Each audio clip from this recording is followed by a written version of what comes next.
La nature, vous savez, a une façon bien à elle, assez géniale, de créer une diversité presque infinie. Et tout ça, ça commence à l'échelle de la cellule. Aujourd'hui, on va explorer ensemble le processus qui fait de chaque être vivant une pièce absolument unique. C'est une question qu'on s'est tous déjà posée. Comment ça se fait que, dans une même famille, avec les mêmes parents, des frères et sœurs puissent être si différents? Oui, il y a un air de famille, c'est sûr, mais chaque individu reste unique en son genre. Eh bien, la clé de ce petit mystère familial et en fait biologique, elle porte un nom. La méiose. C'est le mécanisme fondamental qui orchestre tout notre héritage génétique.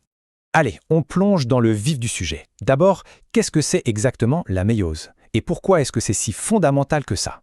Alors, la méiose, c'est un type de division cellulaire très particulier. On l'appelle parfois la division réductionnelle. Son but est double. D'abord, réduire de moitié le nombre de chromosomes. Et ensuite, et c'est crucial, s'assurer que les cellules obtenues à la fin soient toutes génétiquement uniques. Et ces fameuses cellules créées par la méiose, ce sont ce qu'on appelle les gamètes. En d'autres termes, les cellules reproductrices, les spermatozoïdes et les ovules. Ce processus, il ne se fait pas d'un seul coup, non. Il est super bien organisé en deux grandes phases qui se suivent. D'abord la méiose I et ensuite la méiose 2. C'est un peu notre feuille de route pour comprendre la suite. La première étape, la méiose 1, c'est sans aucun doute la plus fascinante. C'est vraiment là que toute la magie de la diversité génétique opère, pendant ce qu'on appelle le grand brassage. Et au cœur de cette première grande étape, il y a un moment qui est absolument clé, c'est la prophasée. C'est là que tout se joue pour créer quelque chose de nouveau. Pendant cette phase, il se passe un truc qu'on appelle la sympsys. Les chromosomes, qui vont par paire, un qui vient du père, l'autre de la mère, se rapprochent et s'alignent parfaitement, côte à côte, un peu comme des partenaires de danse. Une fois qu'ils sont bien appariés, ces chromosomes forment une structure à 4 brins. On appelle ça une tétrade. Pour se le représenter, il faut imaginer 2 X qui seraient collés l'un à l'autre. Et c'est là que l'événement le plus important a lieu, le crossing over ou enjambement. C'est un moment crucial, vraiment. Les chromosomes homologues s'échangent littéralement des morceaux d'ADN.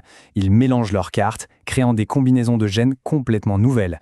Bon, après ce grand brassage en prophase 1, les étapes s'enchaînent assez logiquement. D'abord, en métaphase 1, on voit ces paires qui s'alignent bien au centre de la cellule. Ensuite, en anaphase 1, les paires se séparent et chaque chromosome est tiré vers un pôle opposé. Et pour finir, la télophase 1, la cellule se coupe en deux. C'est la fin de la première mi-temps. Alors, le bilan de cette méiosie, c'est simple. On part d'une seule cellule et on en obtient 2. Mais attention, pas n'importe lesquelles. Ces 2 nouvelles cellules ont déjà un nombre de chromosomes réduit de moitié et surtout grâce au crossing over, elles sont déjà génétiquement uniques. On passe maintenant à la deuxième partie du processus. La méiose 2, elle, est plus directe. On peut la voir un peu comme l'étape de la séparation finale. Petit point super important à noter. Contrairement à ce qui se passe avant la première division, ici, il n'y a pas de nouvelle duplication d'ADN avant la méiose 2. La cellule n'en a tout simplement pas besoin. L'objectif maintenant, c'est de séparer les copies qui existent déjà. Cette deuxième phase, elle ressemble beaucoup à une division cellulaire classique. En prophase 2, la machine à diviser se remet en place. En métaphase 2, les chromosomes s'alignent. L'étape clé, c'est l'anaphase 2. Les 2 moitiés de chaque chromosome, qu'on appelle les chromatides sœurs, sont enfin séparées. Et hop, la télophase 2 termine le boulot. Les 2 cellules se divisent à leur tour pour un total final de 4 cellules. Alors, au final, quel est le bilan de tout ce processus? C'est là qu'on comprend vraiment à quel point la méiose est un véritable plan pour fabriquer de la diversité. Si on compare directement les 2 phases, c'est très clair. La méiose I, elle, part d'une cellule diploïde pour séparer les paires de chromosomes. La méiose 2, elle, part des 2 cellules haploïdes pour séparer les chromatides. La différence fondamentale, c'est que le crossing over et la séparation des paires, ça n'arrive que pendant la première grande étape. Si on devait résumer ça de la manière la plus simple possible, il faut retenir le point de départ. Une seule et unique cellule diploïde qui contient tout le patrimoine génétique. Et le point d'arrivée, 4 cellules haploïdes, chacune avec la moitié du patrimoine génétique, et chacune complètement unique par rapport aux 3 autres. Donc pour récapituler l'essentiel, la méiose, c'est ce qui transforme une cellule diploïde en 4 gamètes haploïdes uniques. Ça se fait en 2 grandes divisions, et le vrai moteur de toute cette diversité, c'est ce fameux crossing over qui se passe au tout début, en prophase I. C'est vraiment ça le point central.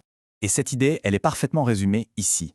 Le fait que le crossing over se fasse au hasard, c'est la raison fondamentale pour laquelle chaque gamète, chaque spermatozoïde, chaque ovule est une entité génétique absolument unique. Il n'y en a pas deux pareils. Tout ça, ça nous amène à une dernière petite réflexion. Ce mécanisme, qui se déroule à une échelle complètement invisible, c'est la base de toute la biodiversité, de l'évolution même. En pensant à ça, on peut se demander quelle nouvelle forme de vie, quelles adaptations incroyables ce brassage continu va bien pouvoir